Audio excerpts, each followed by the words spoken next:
Bonjour à tous, bonjour les enfants, bonjour les ados et bonjour les parents. J'espère que vous allez bien et que vous avez passé une bonne semaine. Je suis ravie de vous retrouver aujourd'hui pour partager à nouveau des moments en famille autour de la parole de Dieu.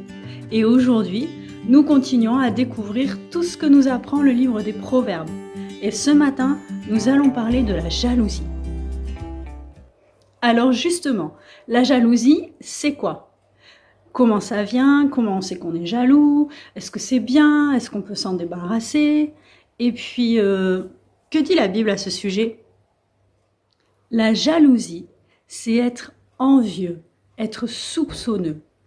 Elle entraîne dans notre cœur de la tristesse, de la colère, de la rivalité et même de la haine. Elle naît dans notre cœur de la comparaison que l'on fait de nous aux autres et de l'envie qu'on porte aux autres, à ce qu'ils ont, à ce qu'ils sont. Mais dis-moi, ces situations ne te disent-elles rien? Non mais t'as vu celle-là? Non mais tu l'entends? Non mais tu l'as vue, tu l'entends? Ben ça, c'est qu'elle chante bien. Non mais comment est-ce la bête? Écoute, moi aussi je chante bien, mais je ne le dis à personne, je ne le montre à personne, parce que moi, je suis modeste, ok. J'en fais pas toute une histoire, je m'inscris pas à The Voice pour autant. Il m'énerve, mais il m'énerve. Non mais écoute-le, et je suis bon en français, et je suis bon en maths, et je suis bon en anglais, et je suis bon en histoire, et à chaque fois que je lève la main, c'est pour donner une bonne réponse. Non mais sérieux, écoute, c'est obligé, il triche. Non mais moi je te le dis, ses profs, c'est sa famille, c'est ses cousins, mais il triche, c'est sûr. Parce que moi je travaille plus que lui, je travaille mieux que lui, et je mérite d'avoir des meilleures notes que lui. Donc je te dis, il triche, c'est tout, c'est obligé. Laisse tomber. Il m'énerve. C'est toujours lui le meilleur, je le déteste.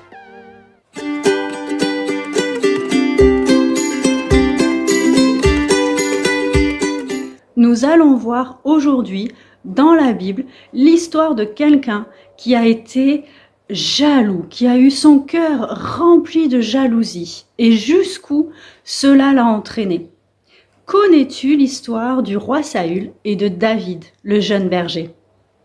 La Bible nous apprend que Saül était jaloux de David. Mais pourquoi? Comment? Petit rappel des faits. Souviens-toi, Israël, le peuple de Dieu qui a pour roi Saül, est en guerre contre les Philistins. Et dans le camp des Philistins, se trouve un géant du nom de Goliath. Et Goliath fait peur à tout Israël. Tout le monde tremble devant lui. Même le roi Saül ne fait rien. Or, un jour, alors que David garde les brebis de son père, celui-ci l'envoie vers ses frères pour leur apporter de la nourriture. Parce que ses frères étaient soldats dans l'armée d'Israël. Et c'est alors que David entend Goliath qui crie et qui ose insulter et Dieu et son armée. David qui aime Dieu de tout son cœur, qui a entièrement confiance en lui et qui ne peut supporter qu'on insulte et Dieu et son peuple, se décide alors à aller combattre et vaincre ce géant Goliath. Et David dit: qui est donc ce Philistin, cet incirconcis, qui ose insulter Israël, l'armée du Dieu vivant? Que personne ne se décourage à cause de ce Philistin. J'irai et je combattrai contre lui. Car l'Éternel qui m'a délivré de la griffe du lion et de la patte de l'ours, aujourd'hui encore me délivrera de ce Philistin. Et toi, Goliath, tu marches contre moi, armé de la lance, de l'épée et du javelot.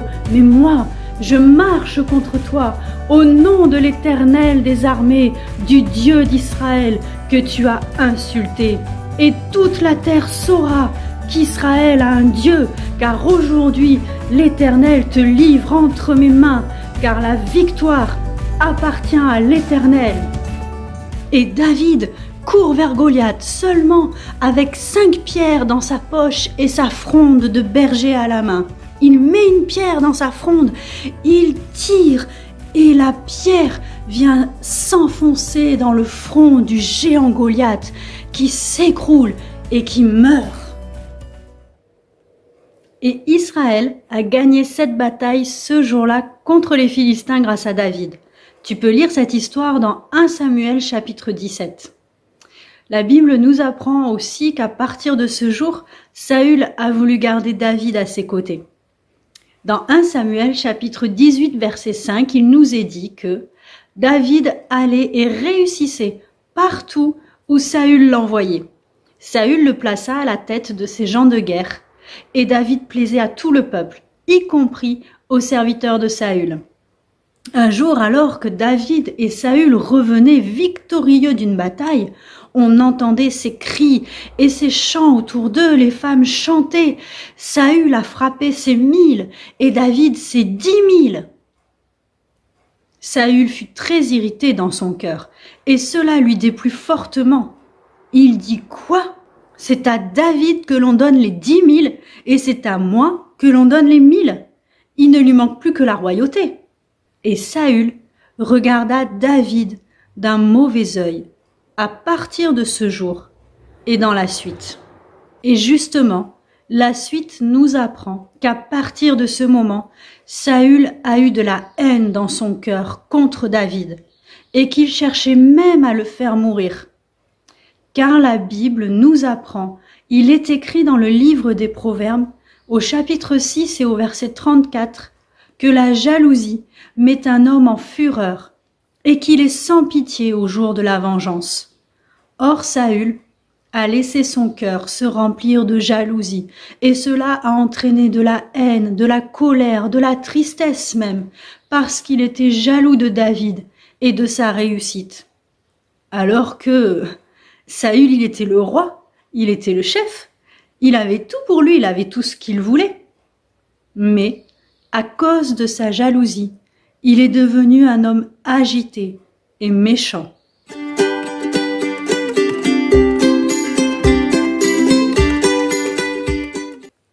Tu vois cette banane, ce fruit, qui est tout pourri. Regarde, tu vois, on n'a pas trop envie d'aller voir ce qu'il y a dedans. Eh bien, ce fruit peut t'aider à te rappeler de cette histoire.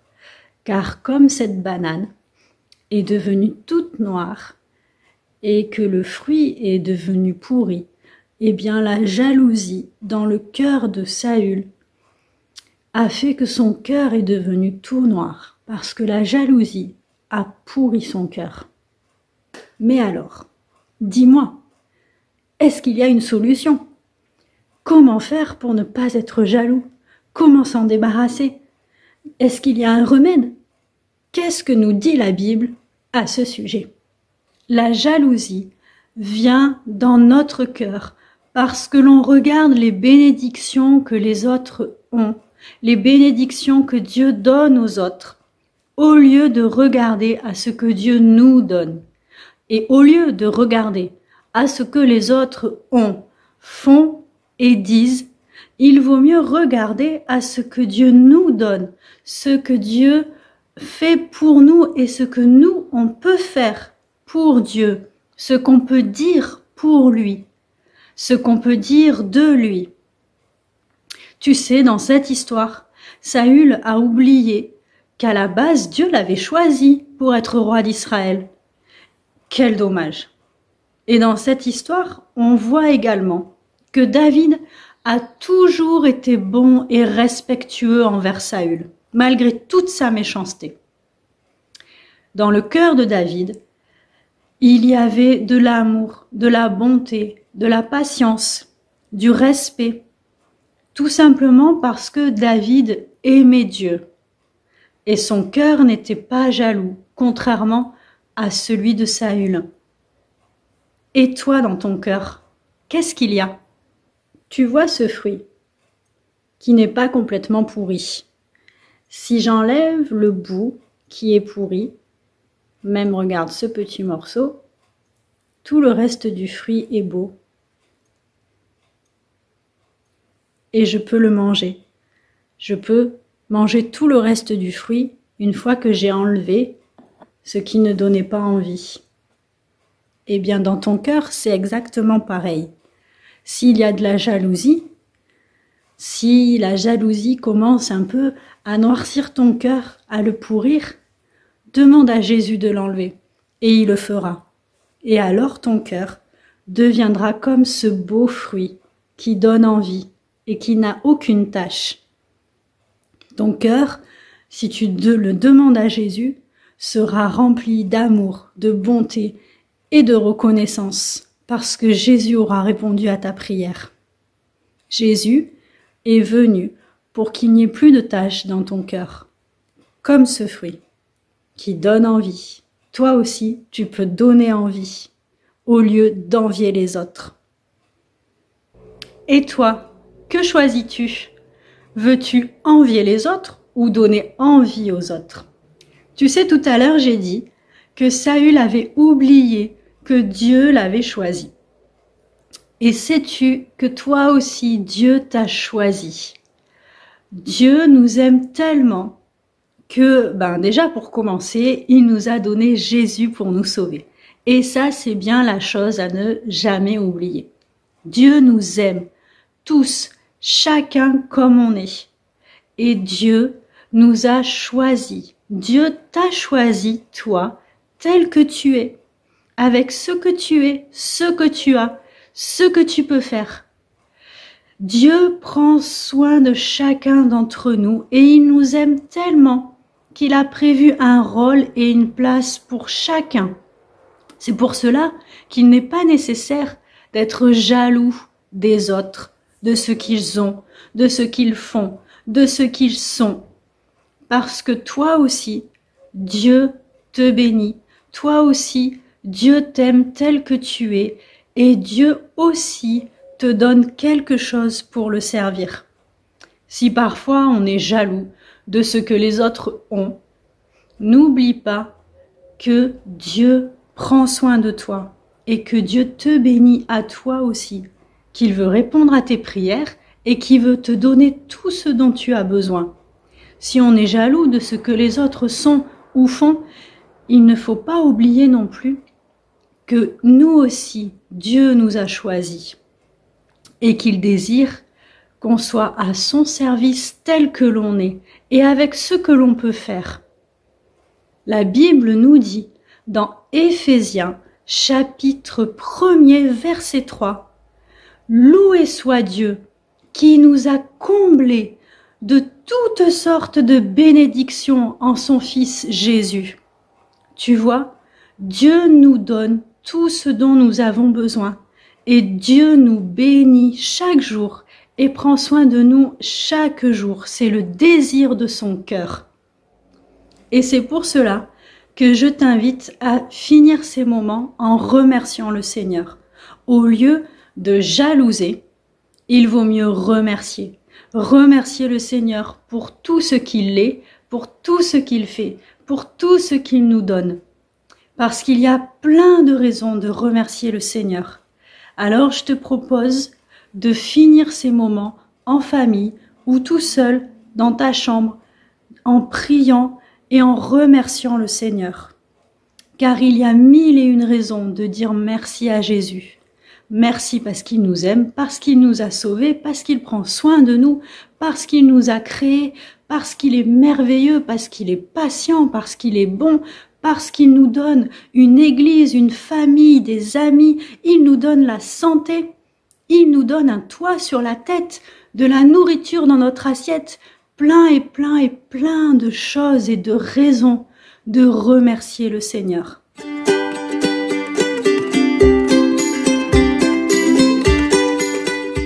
Et c'est ton défi pour la semaine. Je vais t'expliquer. Je te propose de fabriquer de façon très simple et très rapide un petit livre dans lequel tu mettras au minimum 7 pages. Pourquoi? Parce que cette semaine, chaque jour, tu rajouteras une raison que tu as trouvée de remercier le Seigneur. Alors, pour cela, tu as besoin de ruban, d'un ciseau, d'une perforeuse, de feuilles blanches autant que tu veux et d'une feuille de canson semi-rigide de couleur. Tu prends donc ta feuille de couleur que tu plies en deux.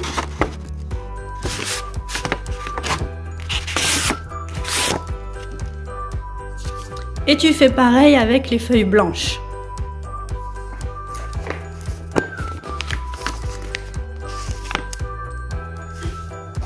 Tu prends tes feuilles blanches et tu les mets dans la feuille de couleur.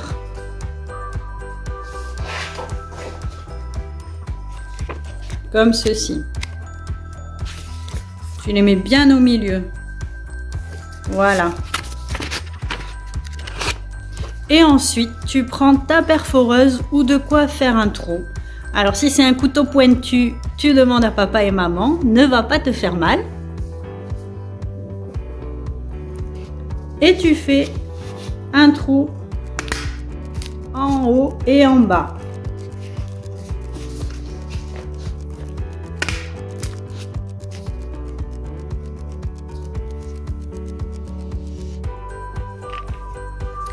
Tu prends un morceau de ruban que tu as découpé et il te suffit de mettre le ruban dans le trou, dans tous les trous pour relier ton livre. Et voilà ce que ça donne.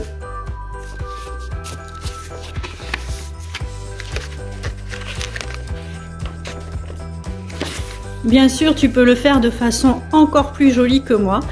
Maintenant, il ne reste plus qu'à prendre tes crayons, tes feutres, toutes les couleurs que tu veux pour pouvoir embellir ce livre. Et surtout, n'oublie pas de mettre toutes les raisons que tu as trouvées de remercier le Seigneur pour tout ce qu'il t'a donné et pour tout ce qu'il est. Alors, je te fais de gros bisous, je te dis à bientôt et que le Seigneur te bénisse.